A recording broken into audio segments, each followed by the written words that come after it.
రాజులకు రాజు ప్రభులకు ప్రభు అయిన యేసుక్రీస్తు నామమున మీకు శుభములు. ఈ రోజు దేవుడు మనకు అనుగ్రహించినటువంటి వాక్య ధ్యానము ప్రవక్త అయిన యెషయా వ్రాసిన గ్రంథము 13వ అధ్యాయము 9వ వచనము. యెహోవా దినము వచ్చుచున్నది, దేశమును పాడు చేయుటకును పాపులను బొత్తిగా దానిలో ఉండకుండా నశింపజేయుటకును క్రూరమైన ఉగ్రతతోనూ ప్రచండమైన కోపముతోనూ అది వచ్చును. ప్రియులారా, ఈ వాక్య ధ్యానాన్ని మనం పరిశీలించినట్లయితే ప్రవక్త అయిన యెషయాకు దేవుడు బబులోను అనేటువంటి రాజ్యమును గూర్చి చెప్తున్నటువంటి దర్శనము. ఆ దర్శనములో ఏ రీతిగా ప్రజలు అన్యాయము చేసి మరి ఇతరులను ఇబ్బంది పెడుచు దేవునికి వ్యతిరేకంగా వారు ఎలాగ ప్రవర్తించారు, మరి వారికి దేవుడు ఎలాగ తీర్పు తీరుస్తున్నాడు అనే దానిని ఆయన వివరించటం జరిగింది. అది కేవలం బబులోను దేశమనే కాదు గాని ఏ దేశ ప్రజలైనా సరే మరి ఈ రీతిగా ఉన్నట్లయితే దేవుని యొక్క ఉగ్రతకు పాత్రులవ్వాల్సి వస్తుంది.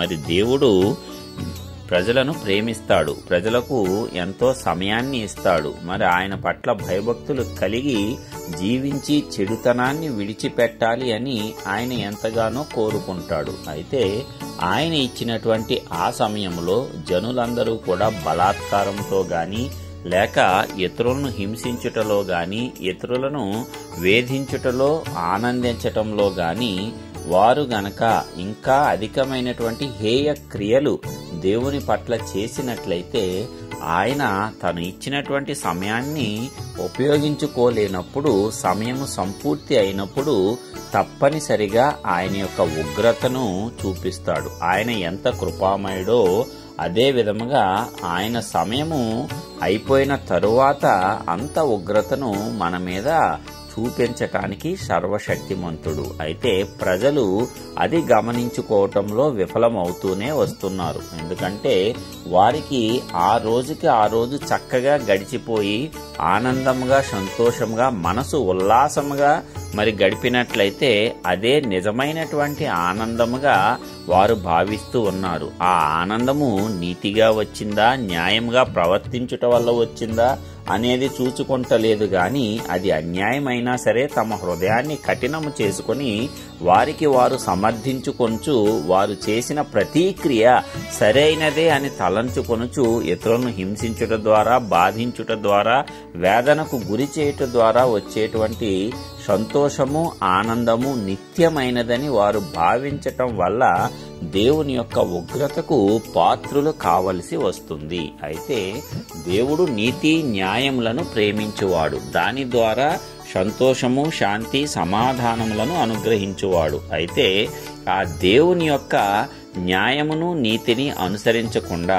దేవుడు ఏర్పాటు చేసిన కట్టడలను విసర్జించి ఇష్టానుసారముగా జీవించుచు వారి ఇష్టానుసారమైనటువంటి జీవితంతో దేవునికి కోపము పుట్టించినప్పుడు మరి దేవుడు సమయం ఇచ్చినా సరే ఆ కఠిన హృదయాన్ని మార్చుకోకుండా ఇంకా మరి చెడ్డ హృదయాన్ని కలిగి ఉండేటప్పుడు దేవునికి కోపం వస్తుందంట.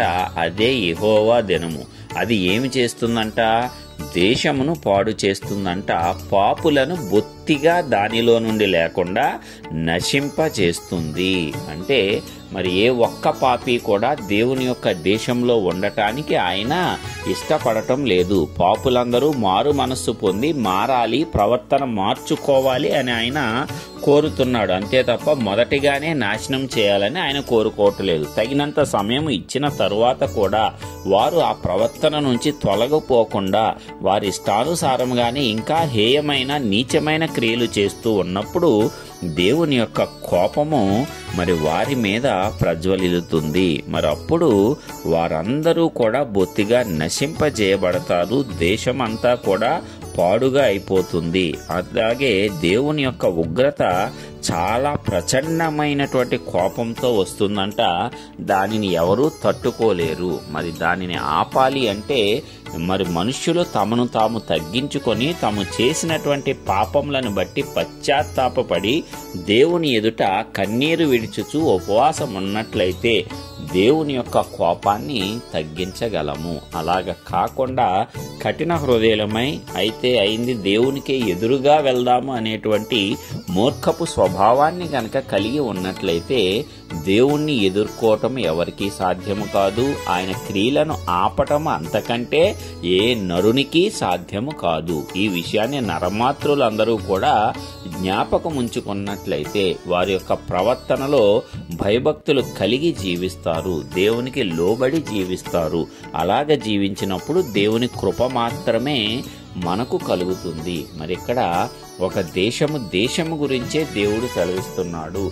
మరి ప్రపంచంలో ఉన్న ప్రతి దేశము కూడా వారి యొక్క జనుల ప్రవర్తనను సరిచూసుకోవాలి.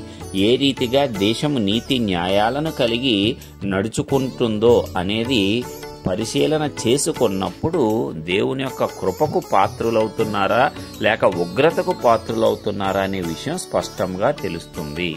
కాబట్టి ప్రియులారా, మనమైతే మనమున్న దేశంలో శాంతి సమాధానము కలగాలని ప్రతినిత్యము దేవునికి మొరపెట్టుదాము. మరి దేవుని యొక్క ఉగ్రతను కాకుండా దేవుని యొక్క కృపను మాత్రమే మన దేశము దానిలో ఉన్న జనులందరూ పొందుకోవటానికి ఆ పరిశుద్ధాత్మ దేవుడు మనకు కృపనిచ్చి మన ప్రార్థనలు అంగీకరించాలని యేసయ్య నామమున విజ్ఞాపనము చేయుచున్నాను. ఆమేన్.